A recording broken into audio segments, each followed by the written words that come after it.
Natatandaan niyo po ba ang inilapit sa responde na mag-inang Rosalinda at Philip Salvador? Hindi po yung artista, kundi anak po nitong si Rosalinda. Ito po tungkol sa problema ni Aling Rosalinda sa kanyang natatanggap na pensyon mula sa GSIS dahil sa 25 taong paglilingkod nito sa Philippine National Police bilang janitress. At ito lamang Sabado, isang magandang balita tinanggap na responde mula sa mag-ina. Balikan natin ang kanilang kwento sa ulat ni Rachel Junedo. August 3 ng aming isahing papawid sa responde ang kasong inilapit ni Ginang Rosalinda Salvador, edad 74 at residente sa Bagong Buhay, Rodriguez, Rizal. Siya ay 25 years na naglingkod sa PNP o Philippine National Police bilang janitress. Reklamo niya, kulang ang natatanggap niyang pensyon dahil binago umano ng GSIS ang kanyang length of service. Sa halip na 18 years ay naging 14 and a half years na hindi niya rin maintindihan. Ako may lumapit sa responde dahil po sa yung aking retirement, kulang po ng taon ang binigay sa akin ng GSIS. Yung bonus, malaking tulong sa kanila dahil kakasakit na rin. At yung po kung tinawag natin na retroactive yung mga panahon na dapat inakuha niya ng mga taon-taon, yung kulang doon sa 1.9 na dapat 3,000 po. Kwento nila, napakababa ng kanyang tinatanggap na pensyon kumpara sa kanyang mga kasamahan na may 15 taon lang na nagserbisyo at tumatanggap ng mahigit 3,000 piso. Ang isa niya pang hinahabol ay ang kanyang 13-month pay na hindi niya nakuha sa loob ng 4 na taon. Damay daw ito dahil sa nangyaring pagbawas sa kanyang length of service. Noong ding August 3 ay igines ng responde si Mr. Joel De Feo, ang Public Communications Officer ng GSIS, para masagot ang kaso ni Mrs. Salvador, pati na rin ang iba pang kaso patungkol sa GSIS. Ipinayo ni De Feo ang agad na pagpunta ng ginang sa GSIS Tandang Sora Branch para sa recomputing ng length of service at pag-asikaso para makuha ang 4 na taong nabinbin na 13-month pay niya. Ito naman ay ginawa ng mag-ina. Sa aming pagbisita sa kanilang tahanan sa San Isidro, Rodriguez, ay masayang mag-ina ang aming nadatnan. Malaki ang pasasalamat nila dahil sa naging madali ang pag-aayos ng kanilang problema sa ahensya. Masaya rin niyang ipinakita sa amin ang cheque na inirelease ng GSIS para sa kanyang 4 na taong 13-month pay. Matapos po namin sa responde yung aking kaso, nung nakausap po namin yung pinakaano ng GSIS, pinapunta po kami sa GSIS. Nung magpunta naman po kami doon, nagawa na po na nila ng paraan. Maliit na tulong lang kung tutuusin ang naipagkaloob ng responde sa kanilang tulong. Pero malaking bagay raw ito, kwento pa nila. Maraming salamat po sa lahat ng tumulong sa akin para makuha ko ang checking ito. Lalo na po sa responde. Nagpasalamat din ang mag-ina kay Mr. De Feo dahil sa pagtupad nito sa pangakong aayusin ang kanilang kaso. Napapasalamat din po kami ng marami kay Sir Joel De Feo na siyang tumulong para po matiyak na na-recompute na yung kanilang pension. Bali sa kanilang mabilis din pag-action ay almost 1 week lang ay nailabas na po yung kaukulang cheque na para po sa aking ina. Sa tulong po ng responde ay madali pong nakuha yung kaukulang cheque ng aking ina. Talaga pong responde ay maasahan. Sila po ay tumutugon, umaaksyon, hindi po bukas, hindi sa isang buwan, kundi ngayon. Ako si Rachel Junedo, ang inyong koresponde. Sa buong pamilya ni Rosalinda Salvador, sa kanyang anak na si Philip, salamat po sa pagtitiwala ibinigay niyo sa aming programa at maraming salamat po kay Mr. Joel De Feo, ang Public Communications Officer ng GSIS, dahil sa kanyang mabilis na pagtugon sa aming inilapit sa kanyang problema.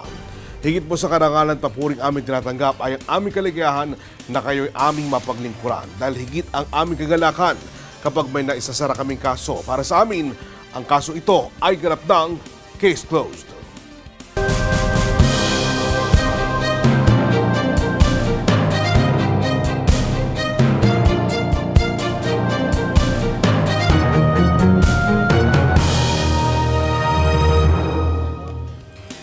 Mga kaibigan, bukas araw ng Sabado hanggang araw ng Linggo mawawalan ng ilaw ang ilang mga lugar sa Pasig City, Taytay Rizal at Taguig City. Sa Linggo, ang Norosogaray at San Jose del Monte City naman ang makakaranas ng brownout.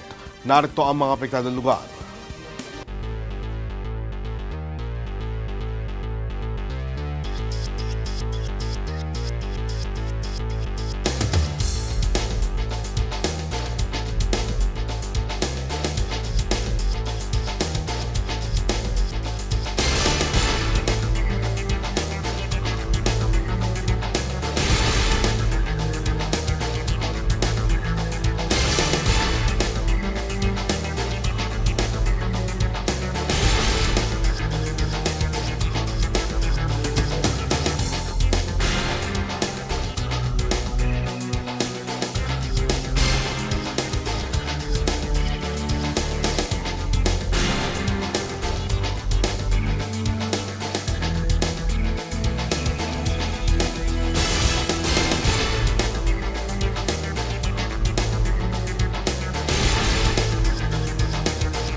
lalawigan, nawawala po sina Bernardino Protasio alias Berling Lamog, Nicanor Cawilan at Venerando Mosqueda. Sa mga may impormasyon sa kanila, maaaring pagbigay alam lamang sa mga numero makikita sa inyong mga screen. Narito ang kanilang mga larawan.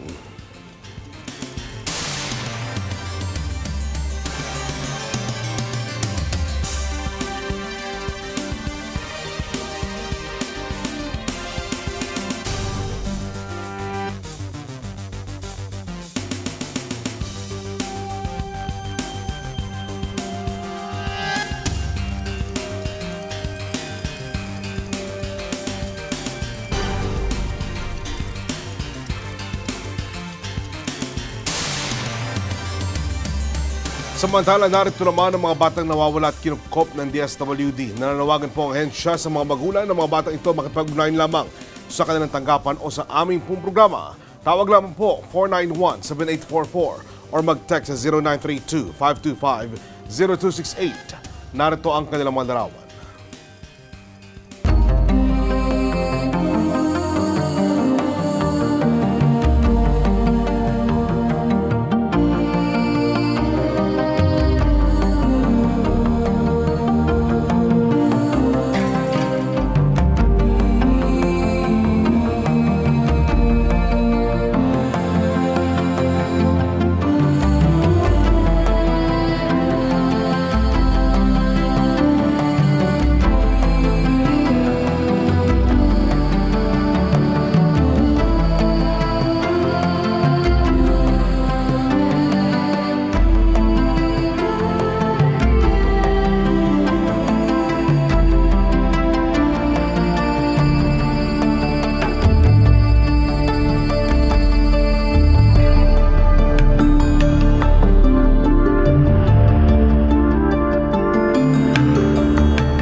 Paalala lamang po sa mga mag-text sa Responde, pakitext tayo yung buong pangalan, address at ang nilalaman na reklamo.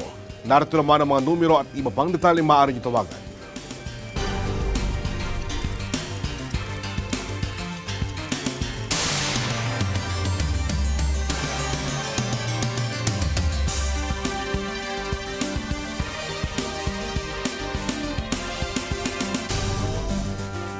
Happy viewing po kina Rashid Bumaed, Kim Vitug, Sara Semeniano, RG Conopio, Sara Caballero at Emerson Baula at sa lahat po ng mga taga-subaybay natin sa lalawigan ng Bulacan. Maraming salamat po kay Dr. Elaine Galvez at sa lahat ng mubuo ng Galvez Clinic dahil sa mausay na pagganap ng kanilang tungkulin na alagaan ang inyong kutis. Ang Responde, mapapanood nyo tuwing Lunes, Miyerkules at Biyernes alas 5:30 ng hapon hanggang alas 6 ng gabi. Ang Responde, hatid ng News and Current Affairs team ng Net25. Ang serbisyo publiko po'y hindi pinaghihintay. Yan ang aming paniwala, kaya kami narito upang maging madali ang tugon, aksyon. Ngayon, ito ang Responde. Magandang hapon, ako si Oren Miranda, na patuloy nagsasabing walang mananagot kung walang magsusumbong. Mag-ingat po kayo.